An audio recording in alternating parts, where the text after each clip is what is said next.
Hello student, welcome to new learning class. আজকে আমি তোমাদের পড়াবো ক্লাস 7-এর দ্বিতীয় অধ্যায়টা, ভূপৃষ্ঠের কোনো স্থানের অবস্থান নির্ণয়। এর আগের ভিডিওতে আমি ফার্স্ট চ্যাপ্টারটা পড়িয়ে দিয়েছি, তোমরা যারা দেখোনি অবশ্যই দেখে নিও আর চ্যানেলটা অবশ্যই সাবস্ক্রাইব করে দিও। এটা আমি সম্পূর্ণটা রিডিং পড়ছি না, কারণ রিডিং পড়লে ভিডিওটা অনেক বড় হয়ে যাবে, তাই যেগুলো ইম্পর্টেন্ট লাইন সেগুলো আমি তোমাদের বলে দিচ্ছি। এখানে পড়বে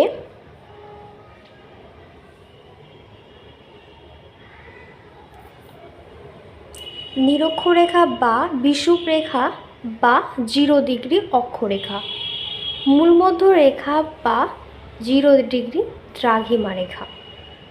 মানে হলো নিরক্ষরেখার মান কত হচ্ছে 0 ডিগ্রি অক্ষরেখা।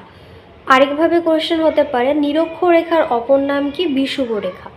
ঠিক সেভাবেই মূলমধ্য রেখা যার মান হচ্ছে 0 ডিগ্রি দ্রাঘিমা রেখা। তো নিরক্ষরেখার অপর নাম যেমন হচ্ছে বিষুবরেখা, ঠিক সেভাবে মূলমধ্য রেখাকে বলা হচ্ছে কি দ্রাঘিমা রেখা।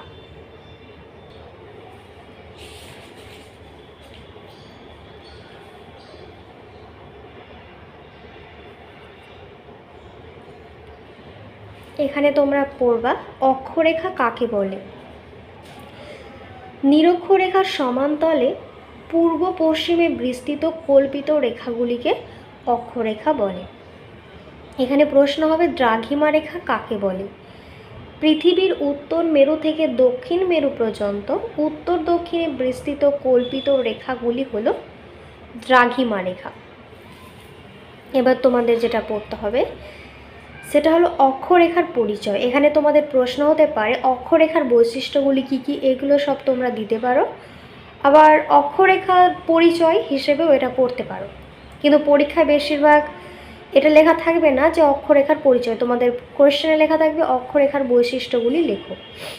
সেগুলো হবে কি অক্ষরেখা পরস্পর সমান্তরাল, অক্ষরেখাগুলো পূর্ণবৃত্ত হয়, অক্ষরেখার ডিগ্রিতে পরিমাপ করা হয়, অক্ষরেখার পরিধি ক্রমশ মেরুর দিকে কমে যায়, অক্ষরেখার মান মেরুর দিকে বেড়ে যায়। অক্ষরেখার মধ্যে নিরক্ষরেখা সবচেয়ে গুরুত্বপূর্ণ, নিরক্ষরেখার মান 0 ডিগ্রি। 90 ডিগ্রি উত্তর এবং 90 ডিগ্রি দক্ষিণ হলো যথাক্রমে উত্তর মেরু এবং দক্ষিণ মেরু। নিরক্ষরেখার মান কত 0 ডিগ্রি। নিরক্ষরেখার অপর নাম কি আমরা এখানে দেখেছি কি, নিরক্ষরেখার অপর নাম হচ্ছে বিষুবরেখা।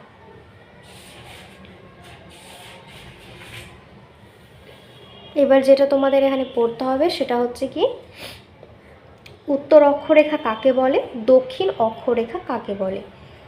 ফার্স্ট জানবো উত্তর অক্ষরেখা কাকে বলে। নিরক্ষরেখার মান 0 ডিগ্রি। নিরক্ষরেখা উত্তরের অক্ষরেখাগুলো হলো উত্তর অক্ষরেখা, আর নিরক্ষরেখার দক্ষিণের অক্ষরেখাগুলোকে বলবো দক্ষিণ অক্ষরেখা। এবার এখানে জানতে হবে কি অক্ষাংশ সম্পর্কে। অক্ষাংশে কি বলা হচ্ছে, অক্ষাংশ প্রশ্ন হতে পারে হয়তো অক্ষাংশ কাকে বলে। এখানে বলবে পৃথিবীর কেন্দ্রে মানে নিরক্ষরেখা থেকে কেন্দ্র পর্যন্ত টানা সরল রেখার সঙ্গে যে কোণ তৈরি করে সেটাই হচ্ছে তার অক্ষরেখা।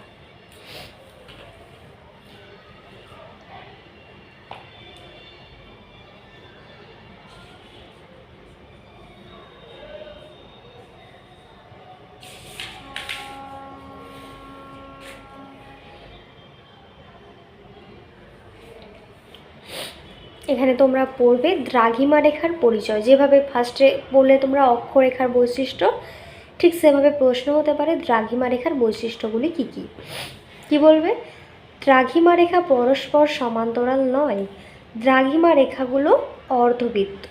দুটি দ্রাঘিমা রেখার মধ্যে দূরত্ব নিরক্ষরেখার কাছে সবচেয়ে বেশি, নিরক্ষরেখা থেকে মেরুর দিকে দূরত্ব কমে যায়। প্রত্যেকটি দ্রাঘিমা রেখা উত্তর এবং দক্ষিণ মেরু বিন্দুতে গিয়ে মিশেছে।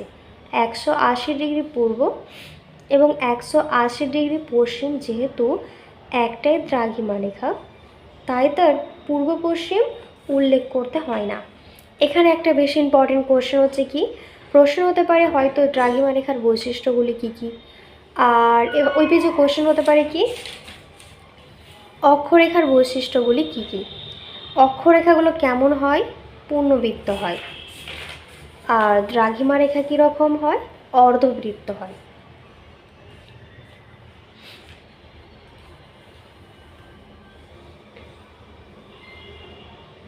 এখানে পড়বে দ্রাঘিমা রেখা কাকে বলে। সহজ করে বলতে গেলে একই দ্রাঘিমাযুক্ত স্থানগুলোকে যদি একটা সরলরেখা দিয়ে জুড়ে দেওয়া হয় তবে সেই সরলরেখাটাই হবে দ্রাঘিমা রেখা।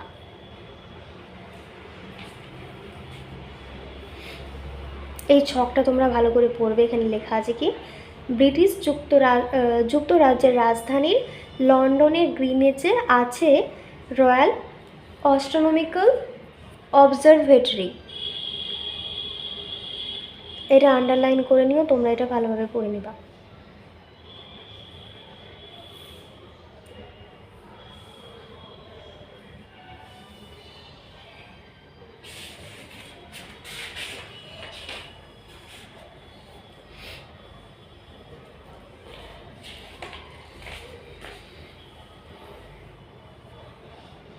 এখানে ইম্পর্টেন্ট হচ্ছে কি, স্থানীয় সময়। প্রশ্ন হতে পারে স্থানীয় সময় কাকে বলে। কি বলবে? মূলমধ্য রেখার ওপরে সূর্য আসে তখন ঠিক দুপুর 12টা। মূলমধ্য রেখা থেকে 15 ডিগ্রি পূর্ব দ্রাঘিমা তখন দুপুর 1টা। আবার 15 ডিগ্রি পশ্চিম দ্রাঘিমায় সেই সময় সকাল 11টা। দ্রাঘিমা অনুযায়ী কোনো স্থানের সময়কে সেই স্থানের স্থানীয় সময় বলে। এখানে পড়তে হবে স্থানীয় সময় কাকে বলে। প্রমাণ সময়। তোমাদের প্রশ্ন হতে পারে যে প্রমাণ দ্রাঘিমা যেটা কত হয়? 82 ডিগ্রি 30 মিনিট পূর্ব দ্রাঘিমাকে প্রমাণ দ্রাঘিমা বলছে। আবার 82 ডিগ্রি 30 ডিগ্রি পূর্ব দ্রাঘিমার স্থানীয় সময়কে সারা ভারতের প্রমাণ সময় বলা হয়। তাহলে ভারতের প্রমাণ সময় কত? 82 ডিগ্রি 30 মিনিট পূর্ব দ্রাঘিমা। এখানে তোমাদের পড়তে হবে জিপিএস সম্পর্কে। কোশ্চেন হতে পারে জিপিএস কি, বা জিপিএসের কাজ কি, বা এখান থেকে আরেকটা কোশ্চেন হতে পারে জিপিএসের ফুল ফর্ম কি। জিপিএসের ফুল ফর্ম কি? Global positioning system. পৃথিবীর যে কোনো জায়গায় অক্ষাংশ ও দ্রাঘিমা জানবার একটি অত্যাধুনিক ব্যবস্থা হলো জিপিএস, যাকে বলা হয় গ্লোবাল পজিশনিং সিস্টেম। পৃথিবীর কৃত্রিম উপগ্রহ থেকে এই ব্যবস্থা কার্যকরী হয়। বর্তমানে জাহাজে, বিমানে, আধুনিক গাড়ি, মোবাইল ফোনে জিপিএস থাকে। তোমাদের এখানে প্রশ্ন হতে পারে যে জিপিএস কোথায় ব্যবহার করা হচ্ছে? বর্তমানে জাহাজে, বিমানে, আধুনিক গাড়ি, মোবাইল ফোনে জিপিএস থাকে।